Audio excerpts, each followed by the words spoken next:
A person who's working from dawn to dusk is just, neck deep in household chores, has her own career as well. Is it bad for her to expect some free time and idleness? Idle time is not just required, it is a necessity. Yeah. It's a system reboot. Without this, she will just exhaust out. Yes. But the qualifier is within the framework. The system is such that all day somehow your work consumes you.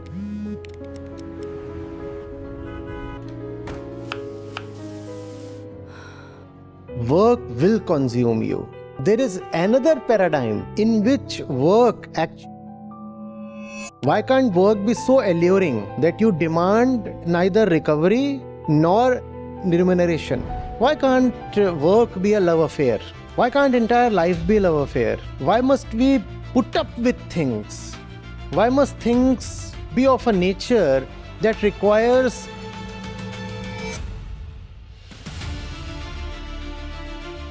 Let's now come to this very interesting chapter wherein you are talking about the myth of free time. This hit me hard personally. Okay, life deserves purpose and passion. True freedom is found in meaningful work, not empty idleness. Now, again, I'm going to connect it to a very woman-centered experience.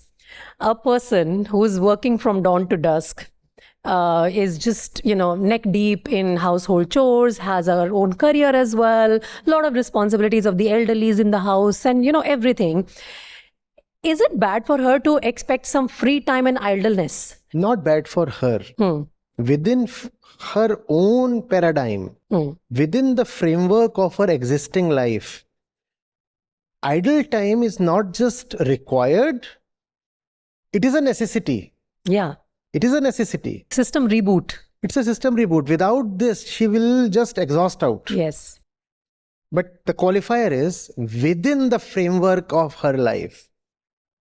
Within the framework of her life. What I'm emphasizing on is, why live such a life where the work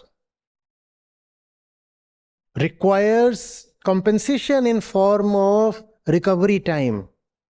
But sleep is also part of our recovery. No, that we is all fine. need That it. is fine. I'm not talking of sleep as No, idle time. I'm just saying that system is such that all day somehow your work consumes you, and in that repeatedly you are doing it. Within that paradigm, work will consume you. There is another paradigm in which work actually rejuvenates you. Okay. And then you do not require idle time. But not everyone has that luxury. That's not a luxury. That's the basic prerogative of life. That's your fundamental responsibility towards yourself. See, obviously, if one has a soul-sapping job, one has to log out at some time. One has to say enough of it for the day, and now I must go and relax and rather recover and repair myself. That's needed. So I totally accept that in most of the jobs that people have and in the kind of lives that most of us lead, idle time is a necessity.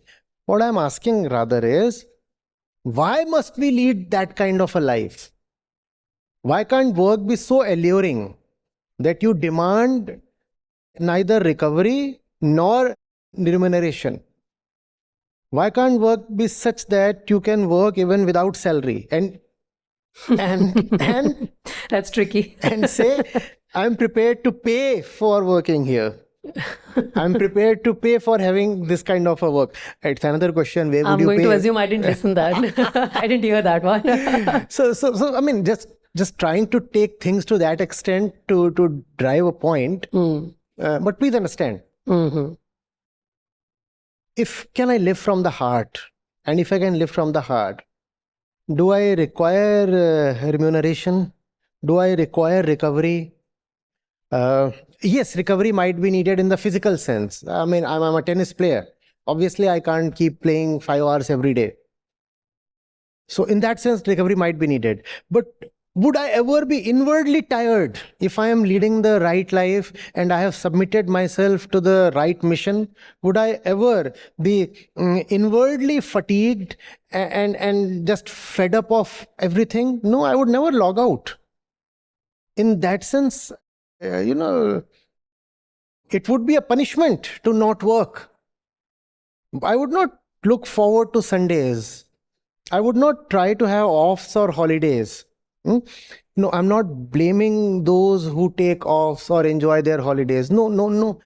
Within the framework of their life as it is very important to take offs. It is very important to have holidays within the framework of their life. But I'm challenging that framework itself.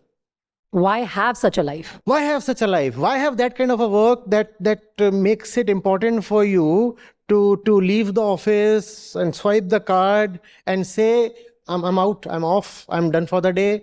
Don't call me now. DND mode. DND mode. And rather, I have these many paid leaves for the year, and I'll utilize each single one of them. And such things. Why can't work be a love affair? Why can't entire life be a love affair? Why must we put up with things? Why must things be of a nature that requires toleration? This is not something my heart is into, yet I'll put up with it. I have to somehow bear this. Why must these statements exist at all? Because of the needs, several needs that we have in our life. We have to put up with these kind of circumstances. Yeah, but the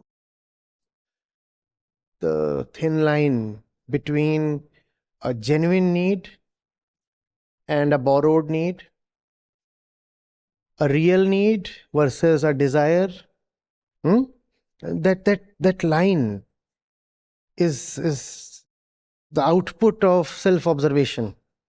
When you know what you really need in life, and I'm not talking of the frugal kind of simplicity here.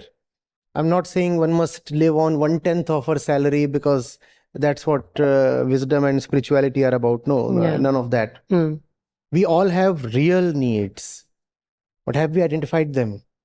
Instead of that, we might be investing ourselves in fulfilling random, shallow, borrowed desires.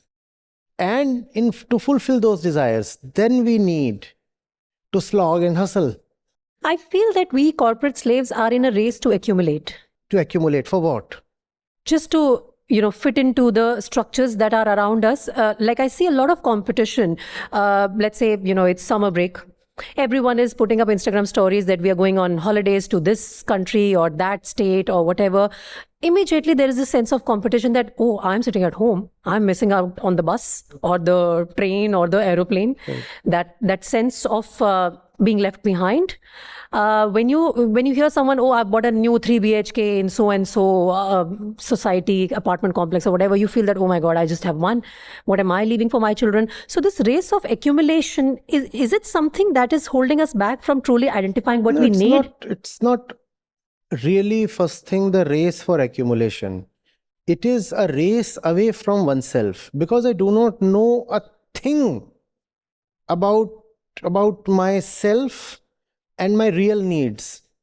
Therefore, it becomes necessary for me to run behind others and emulate them. Somebody went to Switzerland, you too followed the next season, and you said another box ticked. Yeah.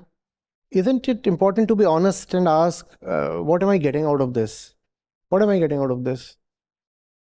Right? You have n number of ACs in your house, and then there is a place where you don't even need it, but because somebody else has it, you decide to go for one.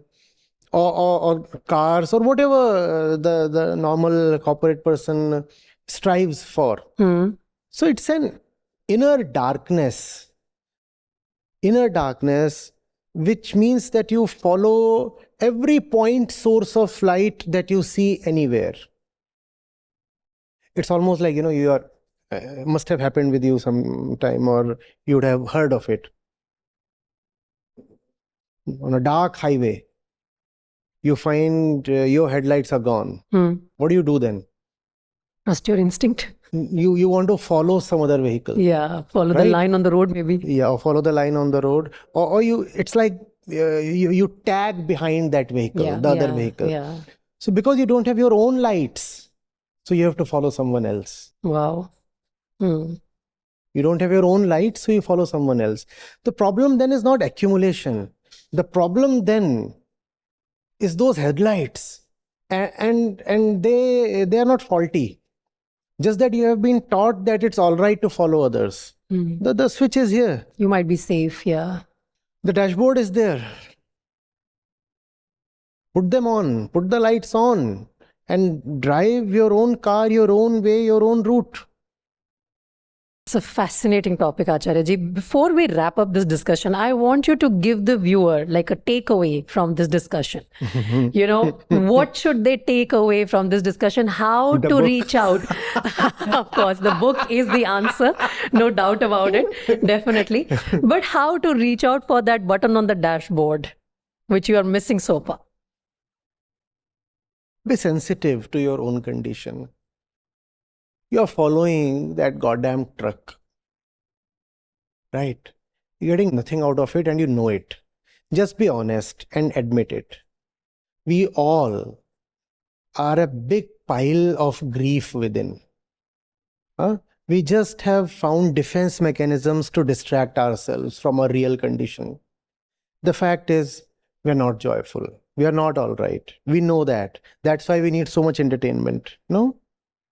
That's why we avoid depth, because the moment you go deep, all you find is misery and grief. Be sensitive to yourself. See, the way you are living is giving you even deeper hurt. Why subject yourself to needless hurt? And then you reach out to the dashboard and switch on the light. Wow. On that note, I don't think I have anything else to add, really. The words of wisdom have been said, have been written. So reach out for your button on the dashboard and perhaps try to rewire your life if it requires to be. Thank you once again, Acharya Ji, for a wonderful conversation. Welcome. Just download the Acharya Prashant app, and there you go to the community section, and you have live testimonials streaming in at the rate of 1 every 5 minutes. I'm seeing lives change in thousands, if not millions, every day in front of my own eyes. We are doing it. Right. We have actually done it. Join the community of more than 2 lakh participants on the Acharya Prashant app. Your first month is completely free. You'll get full access to Gita Mission. On the app, you will get regular live sessions, daily exclusive conversations with Acharya Prashant, access to the vibrant Gita community, wisdom exams, curated news, audiobooks, quotes, and much more. Search Acharya Prashant on Google Play Store or Apple App Store and download now.